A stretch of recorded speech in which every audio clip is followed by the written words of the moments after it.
I'm Samantha, 28 years old, and I've spent my entire life standing in my sister Madison's shadow. Everyone always saw her shine while I faded into the background. I never expected her wedding day would be any different, just another opportunity for comparison. But when she publicly humiliated me during her reception speech, something unexpected happened. Her new husband Elliott stepped in and silenced the entire room. Before I dive into this story that still makes my heart race, drop a comment letting me know if you've ever felt invisible in your own family. Don't forget to like and subscribe to join our community of resilient souls. Growing up as Madison's younger sister was like living as a permanent understudy to the star of the show. She was 4 years older, infinitely more beautiful, and effortlessly accomplished at everything she touched. While Madison was blessed with our mother's striking blue eyes, perfect smile, and natural grace, I inherited my father's more ordinary features and awkward demeanor. This physical contrast was just the beginning of a lifetime of comparisons. Our childhood home was filled with evidence of Madison's superiority. The living room mantel displayed her dance trophies, academic awards, and pageant crowns, while my modest achievements barely warranted refrigerator space. On Madison's 16th birthday, our parents threw an elaborate party with nearly 100 guests, a professional DJ, and a custom-made dress that probably cost more than my entire wardrobe. When my 16th birthday rolled around 2 years later, I received a small family dinner and a card containing a gift certificate.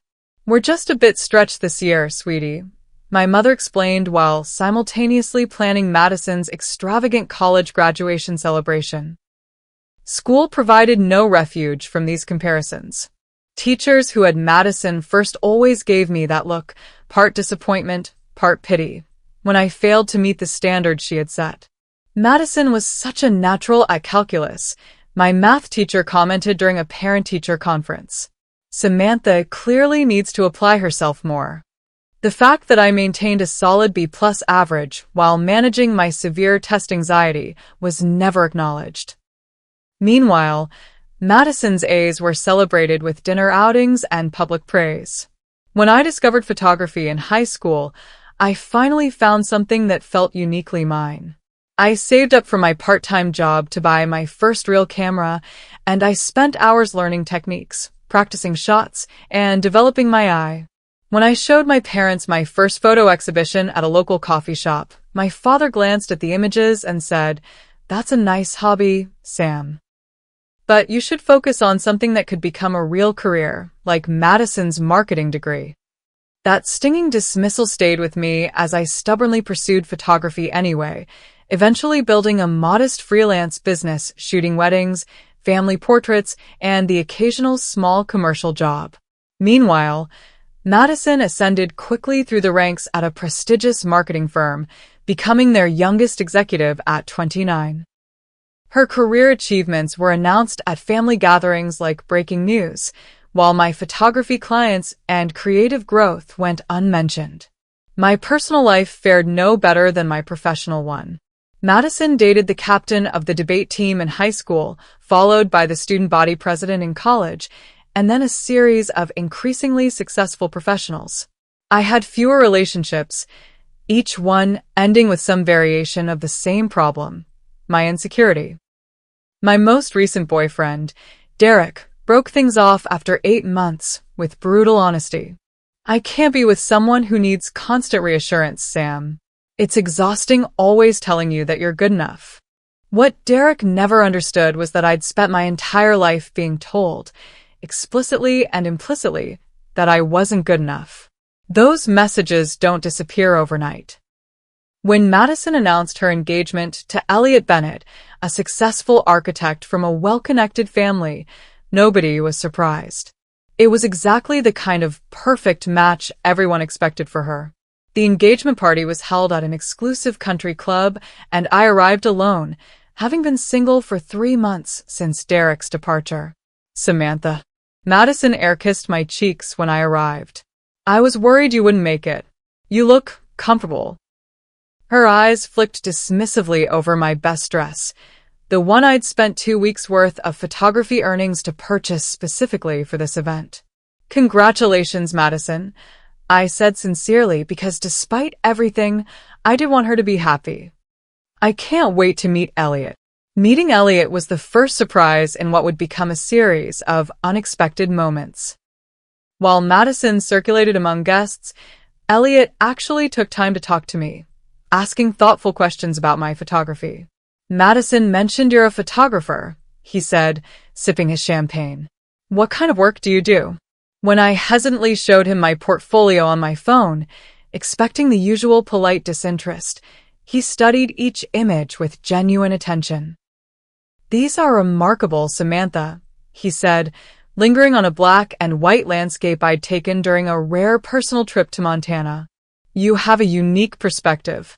The way you capture light is really special." For someone who had received precious little validation for my creative work, Elliott's sincere interest was both refreshing and slightly disorienting. We ended up talking for nearly 20 minutes before Madison appeared at his side, her arm sliding possessively through his. "I see you've met my little sister," she said, her smile tight.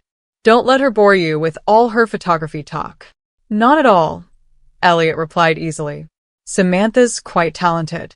You never told me how good she is." A flash of something annoyance?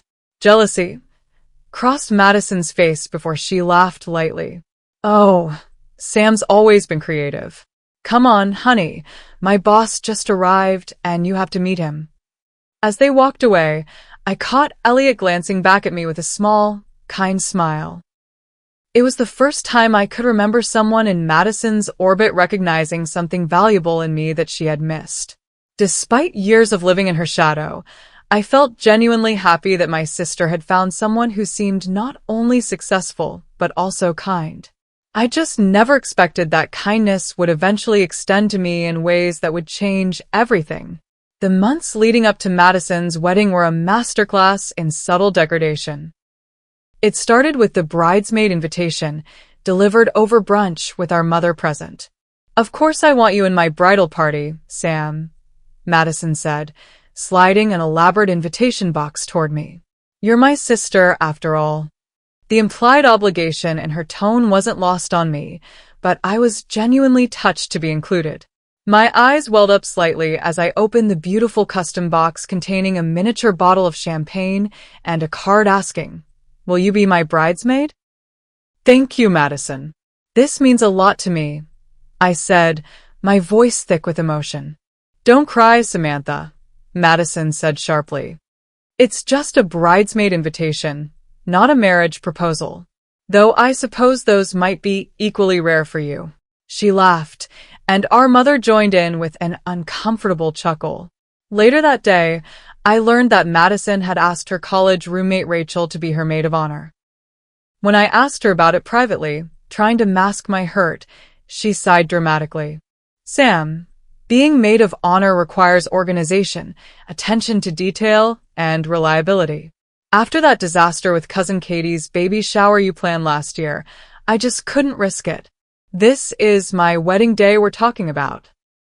The baby shower she referenced had been challenging only because Madison had repeatedly changed the requirements and taken over various aspects at the last minute, causing confusion among the other planners. But I swallowed my defense and nodded, accepting my secondary role with as much grace as I could muster. The bridal shower in April was my first major test. I'd spent weeks creating a handmade photo album documenting Madison and Elliott's relationship, collecting images from their friends and family, and arranging them chronologically with beautiful calligraphy captions. I'd stayed up for 3 nights straight to finish it, wanting to give my sister something meaningful that showcased my talents. When Madison unwrapped it, surrounded by her friends in her maid of honor's expensively decorated backyard, she barely glanced at the contents. "Oh." A scrapbook. Her tone made it sound like I'd given her a partially eaten sandwich. "It's actually a hand-bound photo album," I explained, my voice smaller than I intended. "I collected pictures from everyone important in your lives, and that's nice, Sam." "Very crafty," Madison set it aside without looking through it and reached eagerly for the next gift, a luxury handbag from her work colleague that elicited genuine squeals of delight. Later, I overheard her in the kitchen with Rachel and two other bridesmaids. I know I should be grateful, but a homemade album? Who even does that anymore? Everything's digital now. It's so Sam to be stuck in the past century. Their laughter cut through me like glass shards. I slipped out the back door and cried in my car for 10 minutes before composing myself enough to return to the party. The dress fittings were another minefield of insecurities. Madison had selected beautiful sage green dresses for all the bridesmaids, except me. When I arrived at the boutique, the consultant pulled out a completely different style in a significantly darker shade. There must be a mistake, I said, confused. This doesn't match the others. No mistake, Madison said breezily, examining her own exquisite white gown in the mirror. I just thought this would be more flattering for your body type.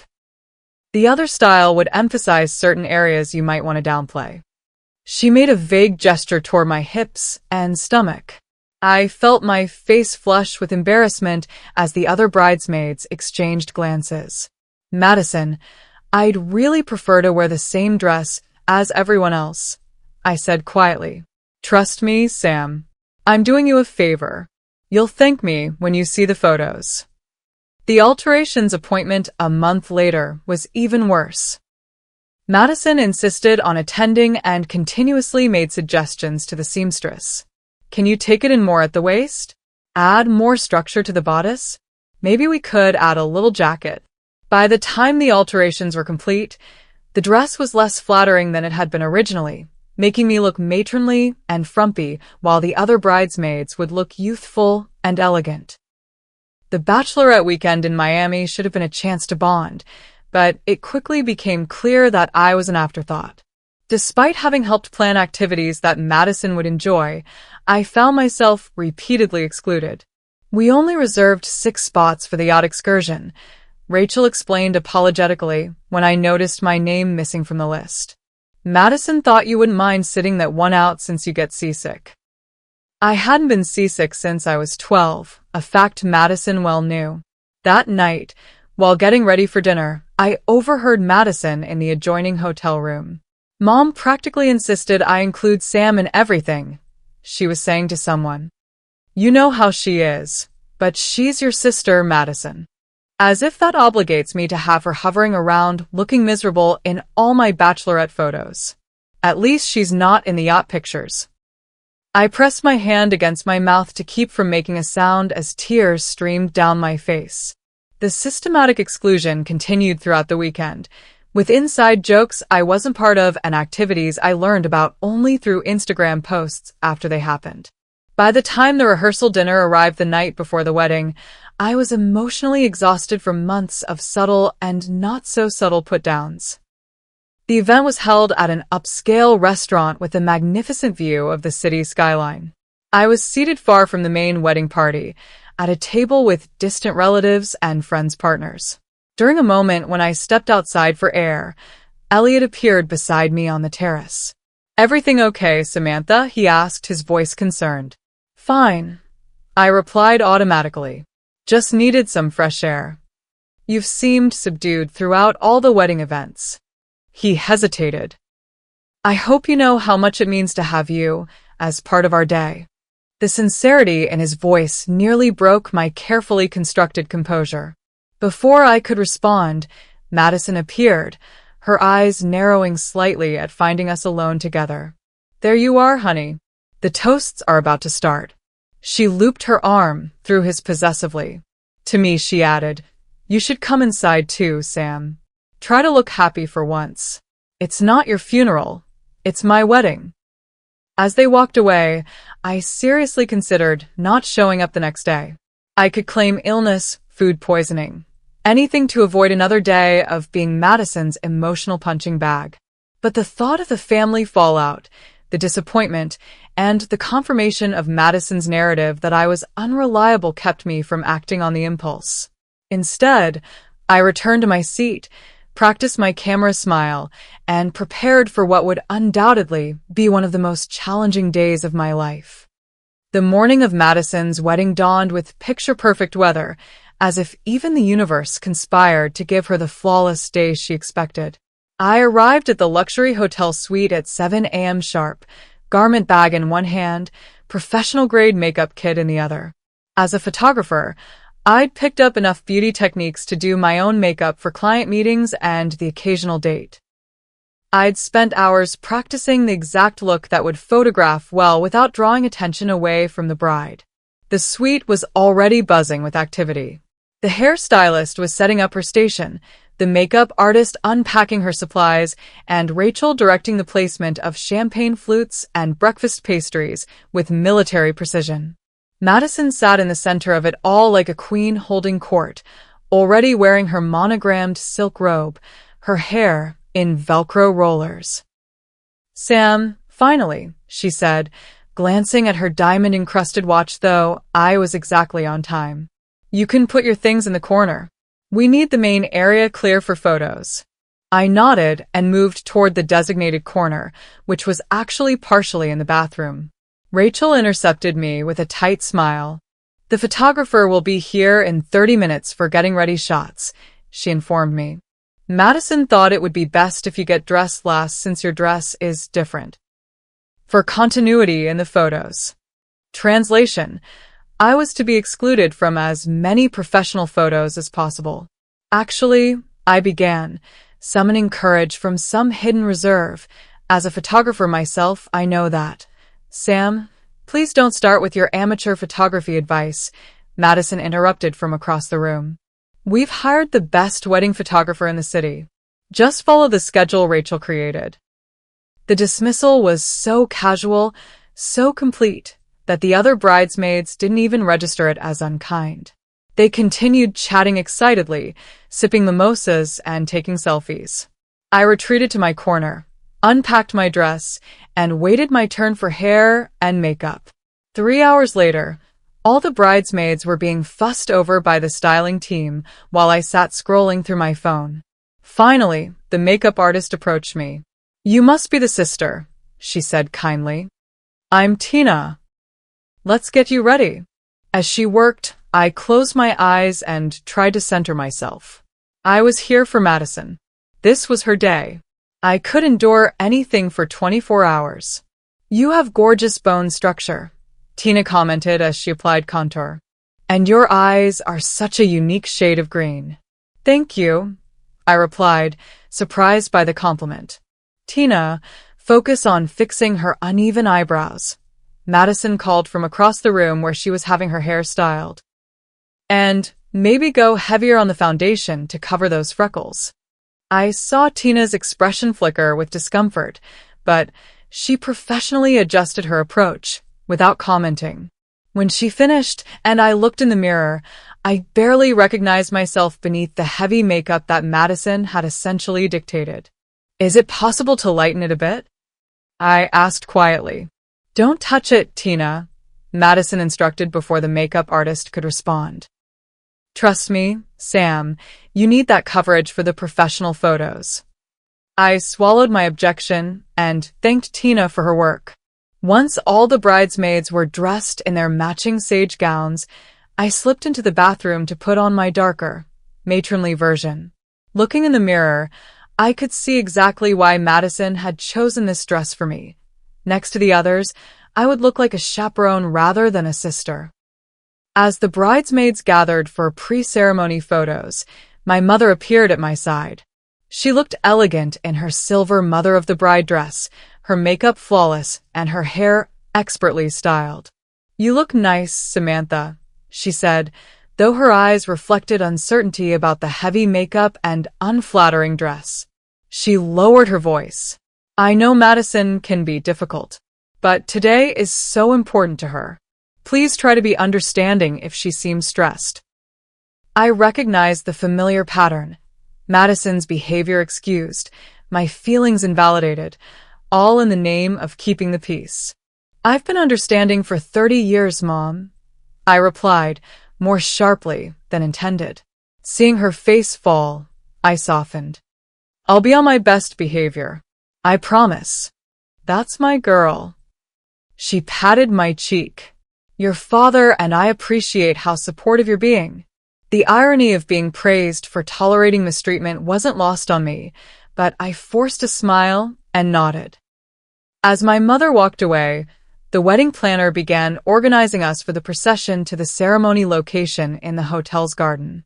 Just as we were lining up, Madison stopped the photographer, who was capturing candid getting-ready moments. For the family portraits later, she said loudly enough for everyone to hear, I think we should do some with just Mom, Dad, and me before adding Sam and the extended family. For variety. The photographer nodded professionally, but I caught his glance of confusion.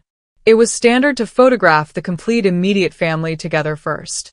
Actually, I said, unable to stop myself. From a composition perspective, it would create more balanced images if... Sam, stop, Madison snapped.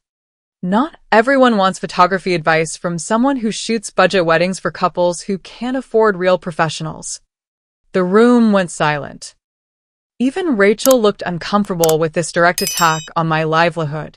I felt heat rising in my face as tears threatened.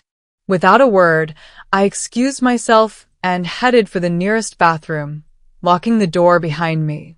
Staring at my overly made-up reflection, I gave myself the sternest pep talk of my life. You can do this. It's one day. Don't let her see you break.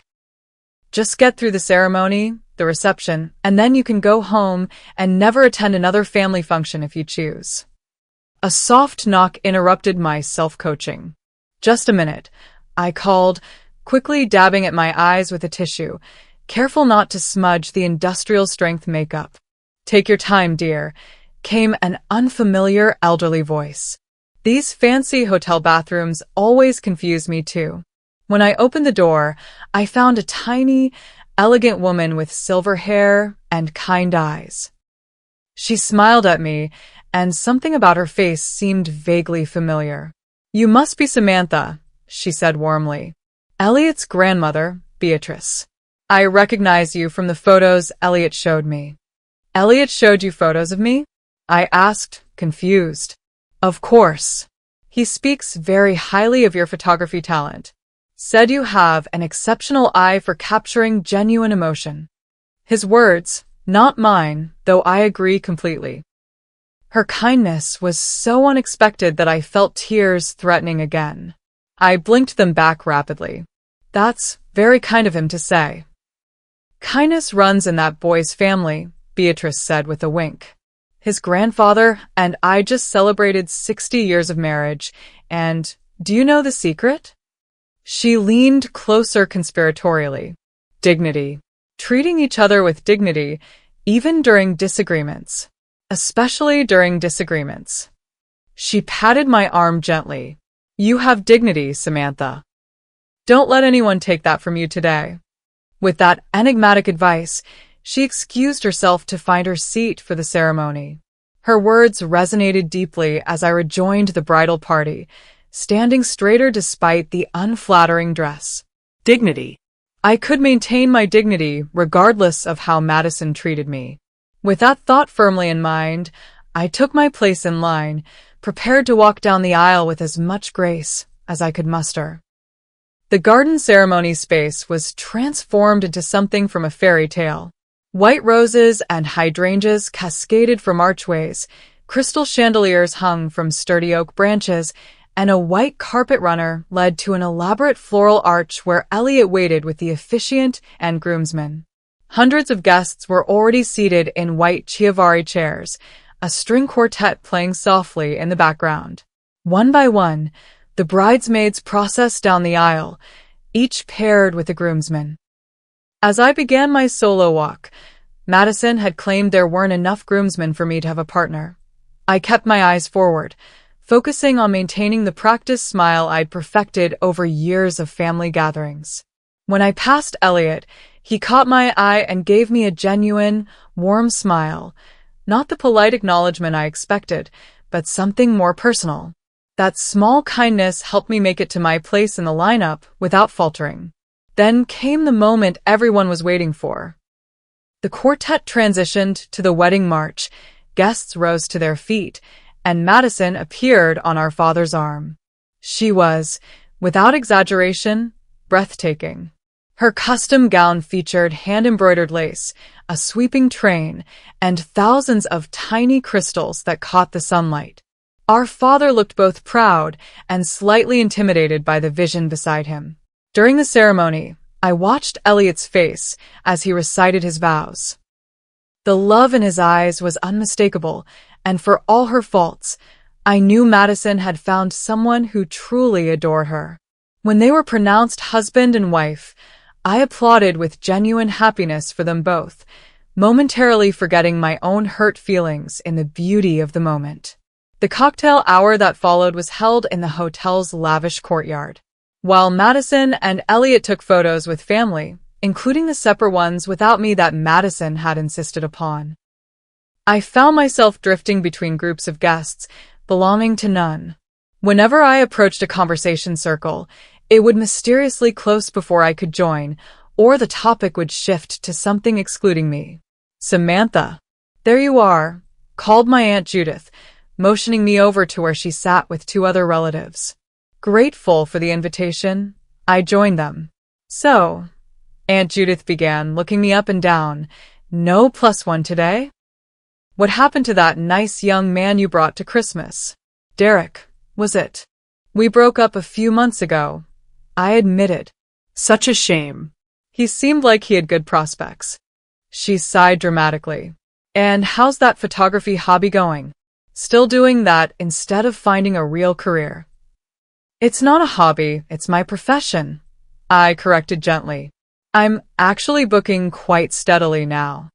"Well, not everyone can be as ambitious as Madison," my Uncle Patrick chimed in.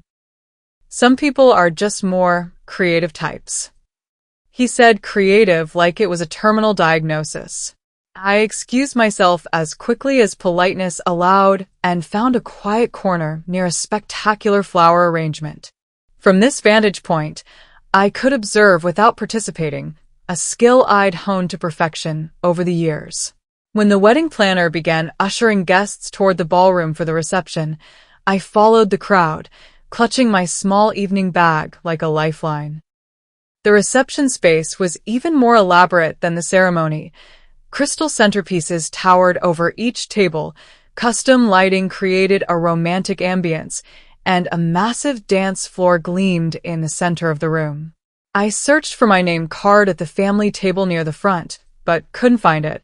Confused, I approached the wedding planner. "Excuse me, I can't seem to locate my seat. I'm the bride's sister." She checked her tablet, frowning slightly. "Samantha Brooks? You're at table 19. There must be a mistake. The family is at table 1. I said, my stomach sinking. "No mistake. I have you at 19 with the bride's work colleagues." Table 19 was not only far from the family table, but it was positioned behind a large column that partially obscured the view of the head table. I stood frozen, staring at my name card next to people I'd never met, trying to process this deliberate exclusion. As I contemplated whether to simply leave the reception entirely, I felt a presence beside me. Elliott had approached so quietly I hadn't noticed him until he spoke. "Is everything all right, Samantha?" "I'm apparently seated with Madison's coworkers instead of with family," I explained, trying to keep my voice neutral despite the hurt coursing through me. Elliott's brow furrowed. "That's not right. Let me speak with the coordinator." Before I could protest, he was conferring with the wedding planner, who looked increasingly uncomfortable as their conversation continued. A moment later, Elliott returned with the planner in tow. "There was a misunderstanding with the seating chart," he explained smoothly. "We're moving you to table 3 with our grandparents and closest family friends. It's right next to the family table." The wedding planner quickly relocated my place card, apologizing profusely, though we both knew she wasn't responsible for the misunderstanding. As Elliott escorted me to my new seat, he spoke quietly. "I'm sorry about that. It shouldn't have happened." The simple acknowledgement of the slight, The first time anyone had validated my experience instead of explaining it away nearly undid my composure. I managed a grateful nod before taking my seat among Elliott's kind-faced grandmother Beatrice and other older relatives who welcomed me warmly. Throughout dinner, I caught Madison glancing at my table with barely concealed annoyance. She'd clearly orchestrated my banishment to the far reaches of the reception, and Elliott had undermined her plan. I braced myself for the inevitable fallout, but for now, I was simply grateful to be treated with basic dignity, as Beatrice had advised. As the meal concluded and the DJ announced the beginning of toasts, I straightened in my chair, mentally preparing for whatever came next. Little did I know that the real test of my dignity was only moments away. The reception was in full swing by the time the DJ announced it was time for speeches. Rachel approached the microphone first, champagne flute in hand, looking picture-perfect in her sage green bridesmaid dress. "I've known Madison since our freshman year at Northwestern," she began with practiced ease. "From the moment she walked into our dorm room with 3 matching suitcase sets and a detailed plan for redecorating our standard-issue furniture, I knew she was special." The crowd laughed appreciatively as Rachel continued her speech, highlighting Madison's determination, intelligence, and loyalty. She told amusing anecdotes about their college adventures, Madison's meteoric rise at her marketing firm, and finally, the romantic story of how Madison and Elliott met at a charity gala. "To Madison and Elliott," Rachel concluded, raising her glass. "May your marriage be as perfect as you both are. I love you both." Applause filled the room as Madison rose to hug her maid of honor, air-kissing her cheeks and whispering something that made them both giggle. I clapped politely, relieved that the speeches seemed to be concluding without incident. But then Madison herself stepped forward and took the microphone, her smile dazzling under the reception lights. "I just want to say a few words," she announced, and my stomach immediately clenched with apprehension. Madison was not on the official toast list. This was an impromptu addition. "First, I want to thank everyone for being here today to celebrate Elliott and me," she began smoothly. "Especially our parents, who have always supported me in everything I've done." She raised her glass toward our parents, who beamed with pride from their seats at the head table. My father wiped a tear from his eye as my mother clutched his hand. "I'm so blessed to have such incredible friends, an amazing new husband, and the perfect day we've all worked so hard to create," Madison continued, scanning the room with a practiced smile. Then her gaze landed on me, and something in her expression shifted subtly. "And, of course, I have to mention my little sister, Samantha." The spotlight literally swung in my direction as Madison gestured toward me. I felt heat rising in my cheeks as hundreds of eyes turned to find me at my table. "Sam and I have such interesting childhood stories," Madison continued, her voice taking on a theatrical quality. "Like the time she was so jealous of my sweet 16 party that she actually hid all my shoes right before the event." Uncomfortable laughter rippled through the crowd. This incident had never happened. It was a complete fabrication. Or during my college graduation when she showed up in an identical white dress to mine, claiming she didn't realize white was reserved for the graduates. Another falsehood. I'd worn a blue dress specifically chosen to complement Madison's graduation robes. But my personal favorite was Sam's epic meltdown at my engagement party when she realized she was the only one without a date. "Remember that, Sam? You locked yourself in the bathroom for 30 minutes while Mom tried to coax you out." I had indeed excused myself to the restroom that night, for 5 minutes to compose myself after overhearing Madison mock my dress to her friends. There had been no meltdown, no intervention from our mother. With each fabricated story, Madison's tone grew more openly mocking, and the laughter from the guests became increasingly uncomfortable. I sat frozen in my seat, unable to defend myself without causing a scene, watching as my sister systematically humiliated me in front of everyone we knew. And now here's Sam, still trying to figure out her life, while I'm living my fairy tale," Madison continued, her smile never wavering. "Still taking pictures for anyone desperate enough to hire an amateur, still wearing clothes that don't quite fit right. We did our best with that bridesmaid dress, didn't we, girls?" The other bridesmaids shifted uncomfortably, a few forcing awkward smiles while others looked down at their plates. Still single after scaring away every boyfriend with her neediness. "What was it your last boyfriend said? Sam? That being with you was exhausting?" The fact that she knew this private detail, something I'd never shared with her, meant she'd been speaking to Derek behind my back.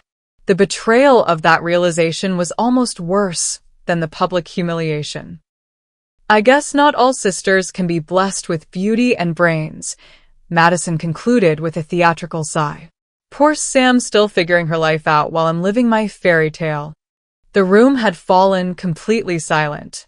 No more uncomfortable laughter, just horrified silence as the guests witnessed something crossing the line from wedding toast to public evisceration. I felt tears welling in my eyes, my carefully applied makeup now surely streaking down my face. My legs seemed to move of their own accord as I began to stand, intending to flee the ballroom and the hundreds of pitying stares. Just as I was rising from my chair, motion at the head table caught everyone's attention. Elliott had stood up and was walking purposefully toward his new wife. For a brief, terrible moment, I thought he was going to join in the mockery, that this had been some sort of planned humiliation. Instead, he gently took the microphone from Madison's hand. His expression was calm but resolute, his jaw set in a way that immediately silenced whatever Madison had been about to say next. "I think that's enough reminiscing for now, sweetheart," he said quietly, though the microphone carried his words throughout the ballroom. Madison's smile faltered. "I was just telling some funny stories about—" "They weren't funny," Elliott interrupted, his voice firm but not angry. "And they weren't true." The room collectively held its breath. I froze halfway between sitting and standing, stunned by this unexpected intervention. Elliott turned to face the guests, his expression softening. "If you'll allow me, I'd like to say something about my new sister-in-law, Samantha." I slowly sank back into my chair, my heart pounding so loudly I was certain everyone could hear it. While planning this wedding, I've had the privilege of getting to know Samantha, and I've discovered what many of you may not know. Elliott's voice was clear and confident. "She is one of the most talented photographers I've ever encountered. Her work captures emotion and light in ways that professionals with decades more experience haven't mastered." Madison's face had transformed from confident superiority to confused discomfort. She reached for Elliott's arm, but he continued speaking. "What you also might not know is that despite being excluded from many of the wedding preparations, Samantha has been nothing but supportive. She created a beautiful handmade album documenting our relationship that my grandmother described as the most thoughtful gift she'd ever seen." Beatrice nodded emphatically from beside me, patting my hand under the table. "Samantha has also been secretly helping me plan a surprise honeymoon photo shoot for Madison as my wedding gift to her.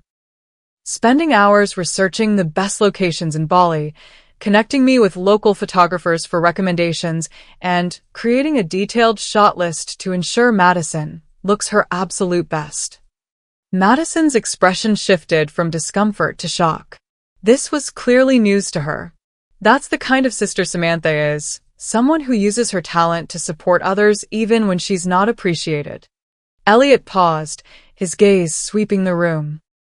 "In my family, we believe that how you treat people reveals your character. Madison is still learning that from me, and I'm sure she regrets her comments tonight." He turned to look directly at Madison, whose face had flushed deep red. "Don't you, sweetheart?" Put on the spot, Madison had no choice but to nod, attempting to salvage the situation. "Of course. I was just joking around.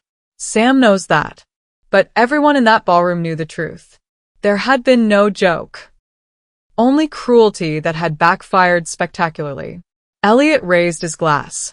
"So I'd like to propose a toast to Samantha," for her talent, her kindness, and her grace under pressure. We're lucky to have you in our family. To Samantha, echoed through the ballroom as guests raised their glasses, many looking relieved to have a way to move past the uncomfortable scene they'd witnessed. As Elliott handed the microphone back to the DJ and music began playing to transition to the first dance, I sat in stunned silence, tears now flowing freely down my cheeks. But for the first time in my memory, they weren't tears of humiliation or inadequacy. They were tears of vindication and relief at finally being seen. The reception continued after Elliott's unexpected speech, but the atmosphere had fundamentally shifted. Madison and Elliott performed their first dance with mechanical smiles, her body language stiff with barely contained anger. As they moved across the dance floor to their carefully selected ballad, I could see Madison whispering furiously to Elliott, who maintained his composed expression while responding too quietly for anyone to overhear. I remained at my table, accepting quiet words of support from Elliott's grandmother Beatrice and the other guests seated with me. Several of Madison's friends who had witnessed her cruelty over the years, but never intervened, now stopped by with awkward expressions and fumbling words. "Your photography really is amazing," said one college friend I vaguely recognized. "I followed your Instagram after seeing Madison's engagement photos. I had no idea you took those." I hadn't taken Madison's engagement photos. She'd hired an expensive professional, but I didn't correct the misunderstanding. The fact that this woman had sought out my work independently was validation enough. As the evening progressed, I began to relax slightly, sipping champagne and even managing to eat a few bites of the gourmet wedding cake. Madison remained at the head table, pointedly avoiding looking in my direction while maintaining her bride's smile for everyone else. When the father-daughter dance concluded and general dancing began, I decided it was probably safe to slip away. I'd fulfilled my obligation, endured the worst of it, and now deserved to retreat to the quiet of my hotel room. Just as I was gathering my small clutch purse, the DJ's voice came through the speakers. "And now, the groom would like to share a special dance with his new sister-in-law." My head snapped up to see Elliott standing before me, hand extended, a kind smile on his face. The spotlight found us, as conversations around the room hushed. "May I have this dance, Samantha?" he asked. Stunned and uncertain, I glanced toward Madison, who was watching with a tight expression from the edge of the dance floor. After a moment's hesitation, I placed my hand in Elliott's and allowed him to lead me to the center of the floor. As the opening notes of "Wind Beneath My Wings" began playing, a song about unsung heroes who support others without recognition, Elliott guided me into a formal dance frame. "I hope this is okay," he said quietly for my ears only. "I wanted to make sure everyone saw that you're valued in this family now." "You didn't have to do this," I replied, my voice barely above a whisper. "Any of it. Standing up to Madison, this dance." "Actually, I did." His expression turned serious. "My younger brother was bullied throughout school. Our parents taught us that witnessing cruelty and doing nothing makes you complicit." We turned slowly on the dance floor, and I became aware that other guests were watching with expressions ranging from approval to tearful emotion. "Madison's not going to forgive this easily," I warned, knowing my sister's capacity for grudges. Elliott's smile returned. "Probably not. But she needs to learn that I meant every word of my vows today, including the parts about honesty and respect applying to all our family relationships." As the song continued, I caught glimpses of various reactions around the room. My parents watched with complex expressions, pride mixed with discomfort, and perhaps a dawning recognition of their own complicity in the dynamic between their daughters. Madison's friends huddled together, whispering behind their hands. And Madison herself stood with arms crossed, her perfect makeup unable to disguise the fury in her eyes. "I'm sorry you've been treated this way for so long," Elliott said as the song neared its conclusion. "But things will be different now, I promise." The The simple acknowledgement of years of mistreatment, something my own parents had never provided, caused tears to well in my eyes again. "Thank you," I managed, my voice thick with emotion. "Not just for tonight, but for seeing me. Really seeing me." As the song ended, Elliott surprised me further by pulling me into a brotherly hug before leading me back to my table. Guests applauded politely, and several approached afterward to compliment my photography or express interest in booking me for events. The narrative had shifted.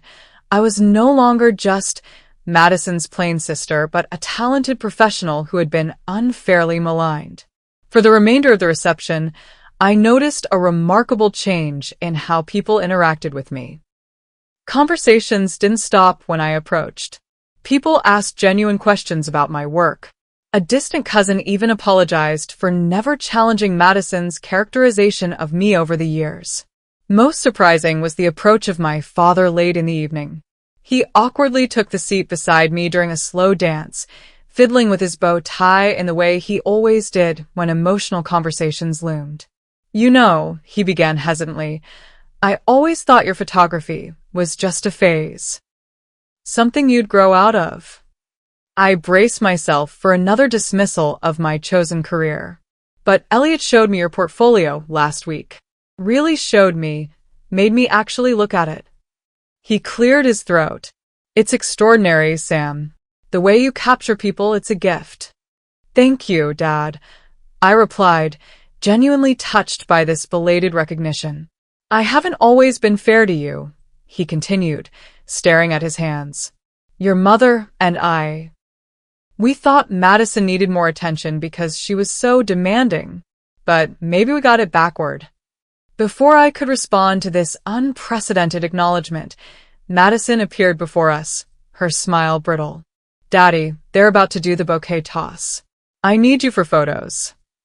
As my father excused himself, Madison leaned down, her voice low and threatening. "This isn't over, Sam. You've embarrassed me at my own wedding." "I think you managed that all on your own," I replied with a calm I didn't know I possessed. "Congratulations on your marriage. Elliott seems like a wonderful man." Her eyes widened at my refusal to be intimidated, and for a moment, she seemed at a loss for words. Then she straightened, smoothed her dress, and stalked away toward the waiting photographer. As I watched her go, I realized something profound had shifted within me. For the first time in my life, I didn't feel diminished by Madison's anger or threats. I had been publicly validated, yes, but more importantly, I had found my own voice and dignity. When the reception finally wound down and guests began departing, Elliott sought me out one last time. "Breakfast tomorrow before we leave for the honeymoon," he suggested. 9 a.m. in the hotel restaurant? "There are some things I'd like to discuss about those Bali photos." I nodded, grateful for the continued connection and curious about what he had in mind. As I finally retired to my hotel room in the early morning hours, exhausted but oddly energized, I realized this wedding day had indeed changed everything, just not in the way I had expected. The morning after the wedding, I arrived at the hotel restaurant precisely at 9, unsure what to expect. Elliott was already seated at a corner table, dressed casually in jeans and a button-down shirt, looking remarkably fresh for someone who'd been celebrating until after midnight. Of Madison, there was no sign. "Madison's sleeping in," Elliott explained as I took a seat across from him. "She had quite a bit of champagne after you left." I nodded, grateful for her absence. "Thank you for meeting with me." "About the Bali photos." "There are no Bali photos," Elliott interrupted gently. "That was something I came up with in the moment, though it's not a bad idea, actually." "Oh." I felt my cheeks flush with embarrassment. "So you wanted to meet because I owed you an explanation." Elliott leaned forward, his expression serious. "What Madison did last night was unacceptable. I couldn't stand by and watch it happen." "Most people would have," I pointed out, "especially on their wedding day." Elliott shook his head. "My younger brother Julian was severely bullied throughout middle and high school, not just by classmates, but by our cousin who lived with us. Our parents never intervened. They called it boys being boys and told Julian to toughen up. His hands tightened around his coffee cup. When Julian was 16, he attempted suicide. That was our family's wake-up call. My parents finally confronted what had been happening under their roof, and we all went to therapy. I promised myself then that I would never be a bystander to that kind of cruelty again, no matter how socially uncomfortable the intervention might be. "I'm so sorry about your brother," I said softly. "Is he okay now?" Elliott's expression lightened. "He's excellent, actually. Finished medical school last year and just started his residency. But he still carries those scars." A server approached to take our breakfast order, providing a moment to process this revelation. After she departed, Elliott continued. "When I first met Madison, I only saw her confidence, her drive, her charisma. Those are real qualities she possesses, and they're part of why I fell in love with her." He hesitated. "But as I got to know her family, especially you, I began to see patterns that concerned me. The way she speaks to you, the constant put-downs, the exclusion. It's been that way our whole lives," I acknowledged. "My parents always made excuses for her behavior." "That became clear to me at the engagement party," Elliott nodded. "I've been trying to address it privately with Madison, but she gets defensive. Last night, she crossed a line I couldn't ignore, even as her new husband." "What happens now?" I asked, voicing the question that had kept me awake much of the night. "Madison doesn't forgive easily. She'll see this as both of us betraying her." "Now we establish new patterns," Elliott said firmly. "I made it clear to Madison after the reception that I won't tolerate that kind of behavior toward you or anyone else. She was angry, yes, but she also knows I'm serious." Our food arrived, and we ate in thoughtful silence for a few minutes. Finally, Elliott spoke again. "There's something else I wanted to discuss. My firm is looking for a photographer for our new project portfolio. It's a significant contract, 20 high-end architectural projects over the next year, with full creative control. Your aesthetic would be perfect for it." I nearly choked on my orange juice. "You're offering me a job?" "I'm offering you an opportunity to submit your portfolio to our selection committee," he corrected. "It would be inappropriate for me to directly hire my sister-in-law. But I can make sure you get a fair consideration, which I suspect is all you need." The possibility of such a prestigious contract, one that could legitimize my business in the eyes of my family and provide financial stability, was overwhelming. "Why would you do this for me?" I asked, suspicious of charity disguised as opportunity. "Because I've seen your work, and it's exceptional," Elliott replied simply. "Our firm needs a photographer with your eye for composition and light. This isn't charity, Samantha. It's business." We finished breakfast discussing the practical details of the submission process. As we prepared to leave, Elliott hesitated. "Madison and I return from our honeymoon in 2 weeks. Would you be willing to meet with us then? I think it's important we address what happened directly, all three of us." The thought of confronting Madison made my stomach clench, but I recognized the necessity. "I'll be there," I promised. 2 weeks later, I sat nervously in Madison and Elliott's elegant living room, perched on the edge of a designer sofa as Madison entered the room. She looked tanned from the Bali sun but tense, her arms crossed defensively as she took a seat opposite me. Elliott followed with a tray of coffee. "Thank you both for agreeing to this conversation," he began diplomatically. "I think it's important we clear the air." "There's nothing to clear," Madison said immediately. "I was stressed at the wedding, I had too much champagne, and I made some inappropriate jokes. End of story." "They weren't jokes," I said quietly but firmly. "They were deliberate attempts to humiliate me, and they've been happening our entire lives." Madison's eyes flashed with familiar anger. "Oh, please, don't be so dramatic. You've always been oversensitive." "Madison." Elliott's voice held a warning note. "We agreed to listen and reflect, remember?" My sister exhaled sharply but fell silent. I seized the opportunity to say things I'd held back for decades. I've spent my entire life being compared to you and found lacking, I began, my voice steady despite my racing heart. Every achievement, every interest, every relationship of mine has been dismissed or criticized. At your wedding, you deliberately excluded me from family photos, seated me away from family, and then publicly mocked me with false stories. I need to understand why. Madison stared at her perfect manicure for a long moment before responding. You always got to be the nice one, she finally said, her voice uncharacteristically vulnerable. The sensitive one. The creative one. Do you have any idea how exhausting it is to always be the successful one, the perfect one? The one who can never make a mistake or show weakness.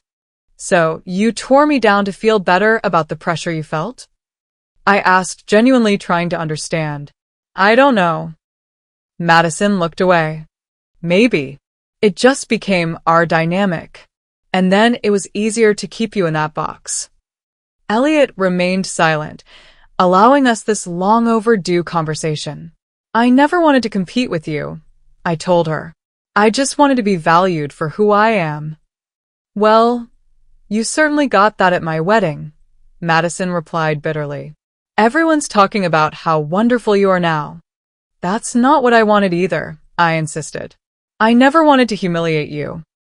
I just wanted the cruelty to stop.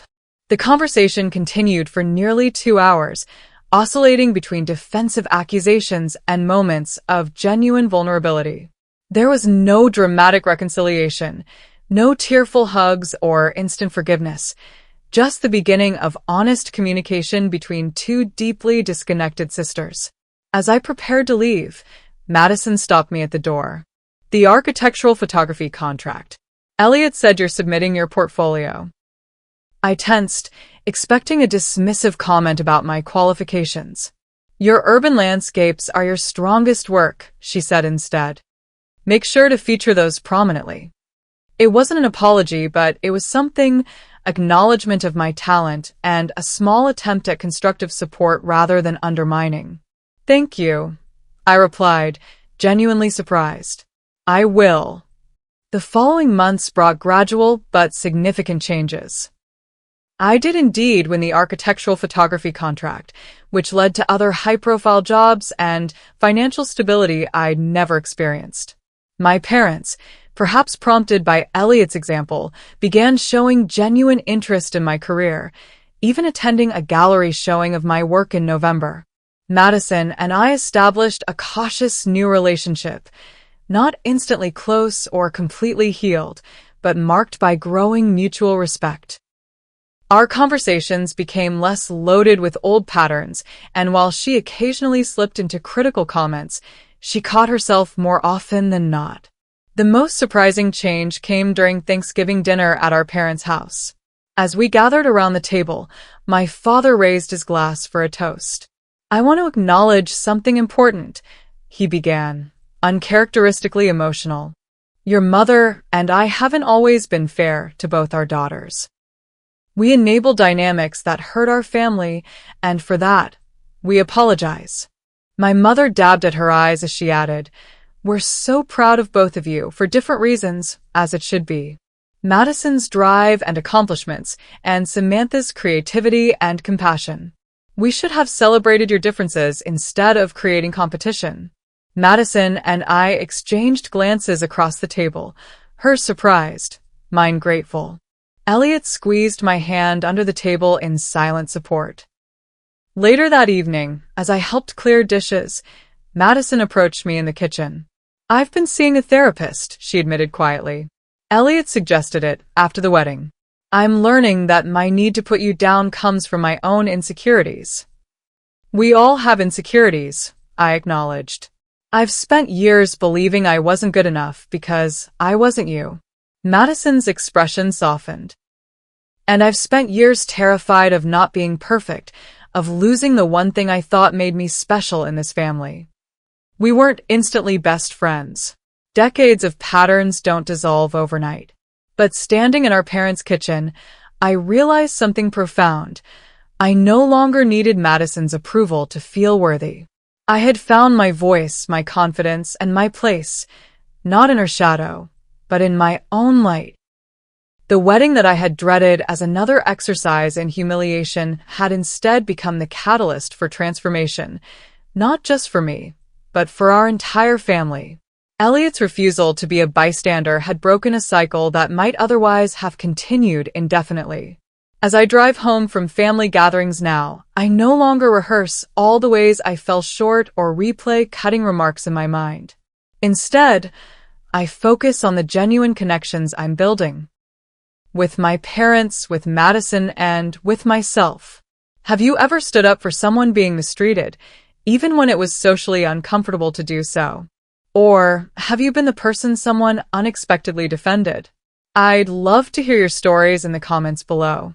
Don't forget to like this video if it resonated with you, subscribe to join our community of sharing and healing, and hit that notification bell to never miss another story of resilience and growth. Thank you for listening to my journey. Remember that sometimes the most powerful thing we can do is simply refuse to participate in cruelty, whether directed at ourselves or others.